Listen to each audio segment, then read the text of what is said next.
नमस्कार, आप देख रहे हैं सीपी 24 न्यूज। मैं हूं आपके साथ ममता बघेल। रुक करते हैं तमाम बड़ी खबरों की ओर। राष्ट्रीय मानवाधिकार सेवा संगठन भारत नई दिल्ली के तत्वावधान में राष्ट्रीय कार्यकारिणी एवं प्रदेश नेतृत्व एवं सक्रिय कार्यकर्ताओं के लिए विशेष बैठक का आयोजन किया गया। यह आयोजन सिटी सेंटर पर संपन्न हुआ। इस कार्यक्रम में श्री ओम नारायण मिश्र एवं नवनीत शर्मा जी मुख्य अतिथि के रूप में उपस्थित रहे। इस कार्यक्रम के दौरान ग्वालियर चंबल विकास परिषद के अध्यक्ष श्री मुकेश अग्रवाल जी, जो कि ग्वालियर शहर के जाने माने उद्योगपति हैं, जिन्हें जन्मदिन के उपलक्ष्य में संगठन द्वारा आमंत्रित किया गया। इस स्वर्णिम अवसर पर सभी ने मुकेश अग्रवाल जी को पुष्पमाला एवं अंग वस्त्र से सम्मानित किया, जन्मदिन की शुभकामनाएं दी एवं दीर्घायु की कामना की। कार्यक्रम की बेला को आगे बढ़ाते हुए अतिथियों ने अपने विचार रखते हुए बताया, भगवान श्री राम के आदर्शों को आम आदमी अपने जीवन में अपनाकर एक अमीर व्यक्ति गरीब व्यक्ति के प्रति आदर, सम्मान, प्रेम की भावना उत्पन्न कर सकता है। इसी भावना के साथ हम सभी विश्व गुरु की कल्पना साकार कर सकते हैं। कार्यक्रम के विशिष्ट अतिथि श्री प्रेम पचौरी, पूर्व मुख्य अभियंता नगर निगम रहे। कार्यक्रम की अध्यक्षता डॉक्टर ML शर्मा जी ने की। डॉक्टर RK गुप्ता, श्री मुकेश मौर्य अध्यक्ष ने उपस्थित होकर एक आदर्श नागरिक के कर्तव्य और अधिकारों पर सकारात्मक विचार प्रस्तुत किए। यह संगठन हमेशा कमजोर और गरीबों की लड़ाई के लिए संघर्ष करता रहा है। राष्ट्रीय अध्यक्ष doctor Munnalal Sharma, captain doctor Rajesh Sharma, प्रमुख सचिव संभागीय अध्यक्ष विजय सिंह गुर्जर, प्रदेश महामंत्री तहसीलदार सिंह गुर्जर, विधि अधिकारी नरसिंह शर्मा, मोनी सिंह चौहान, केंद्रीय संगठन मंत्री महिला प्रकोष्ठ, सभी ने संगठन के विकास हेतु अपने अपने विचार प्रस्तुत किए। कार्यक्रम का संचालन अशोक शर्मा जी ने किया। ग्वालियर से ममता बघेल की रिपोर्ट। मुकेश जी, आप अपने आप में बहुत बड़ी हस्ती हैं। आप इस संगठन से भी जुड़े हैं और अशोक सर से भी। बस संगठन के बारे में बताएं और सबसे पहले आपको हार्दिक शुभकामनाएं आपके अवतरण दिवस की। धन्यवाद आपका और सभी हमारे संगठन के वरिष्ठ साथियों का, घनिष्ठ साथियों का। और इस संगठन के बारे में जैसा कि आप स्वयं भी जानती हैं कि अगर हम दोनों संगठनों की बात करें तो मानवाधिकार की ओर ये संगठन हमारा बहुत देशव्यापी काम कर रहा है। और दूसरा संगठन जो ग्वालियर चंबल विकास परिषद, जिसकी संकल्पना श्री ज्योतिरादित्य सिंधिया जी ने की थी, उनका एक जो उन्होंने मुझे उद्देश्य अवगत कराया था कि वो बड़े महाराज मतलब अपने पिता के लिए कि वो ग्वालियर के विकास, ग्वालियर चंबल के विकास के लिए एक संस्था जो राजनीति और अन्य चीज़ों से परे हो।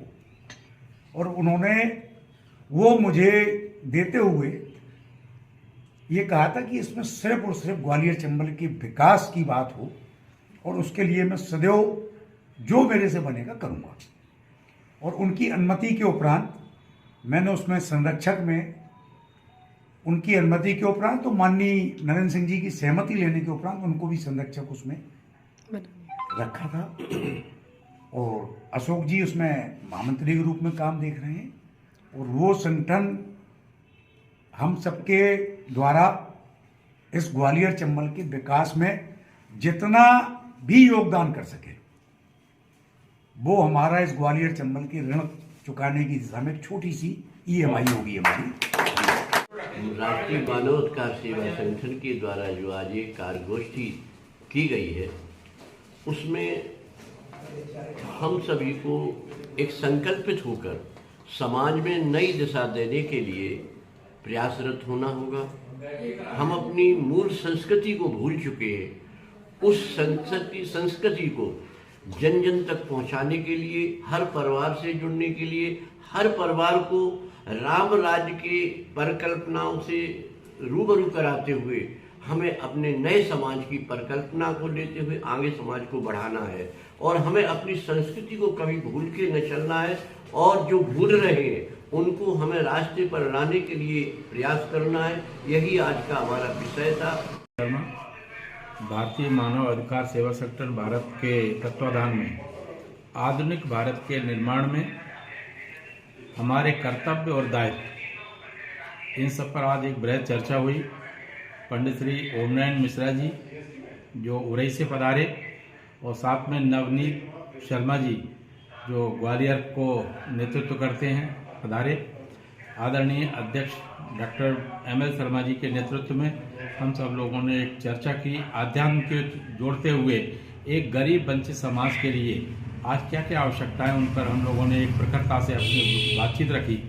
और हमें उम्मीद है कि आने वाले समय में राष्ट्रीय मानवाधिकार न केवल मध्य प्रदेश राज्य में बल्कि पूरे हिंदुस्तान के पटल पर तमाम सारी कुरीतियों को उजागर करेगा और अपने तरीके से संजीदगी के साथ में माननीय मुख्यमंत्री को, प्रधानमंत्री को, अलग अलग प्रशासन को अपनी उन परेशानियों से अवगत कराएगा।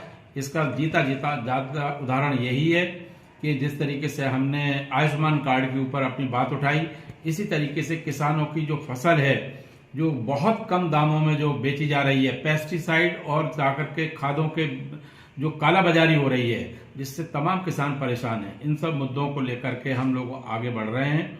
क्योंकि इन लोगों ने यही बात रखी है, क्योंकि राम राज्य तभी संभव है जब राम राज्य की कल्पना लेकर के हम आगे साकार करेंगे। क्योंकि जो दोषी लोग हैं उनके ऊपर अटैक होना चाहिए। रिश्वतबाजारी, कालाबाजारी जो चला रहे हैं उनके ऊपर जब तक अंकुश नहीं लगाया तब तक राम राज्य की हम कल्पना कर भी नहीं सकते हैं।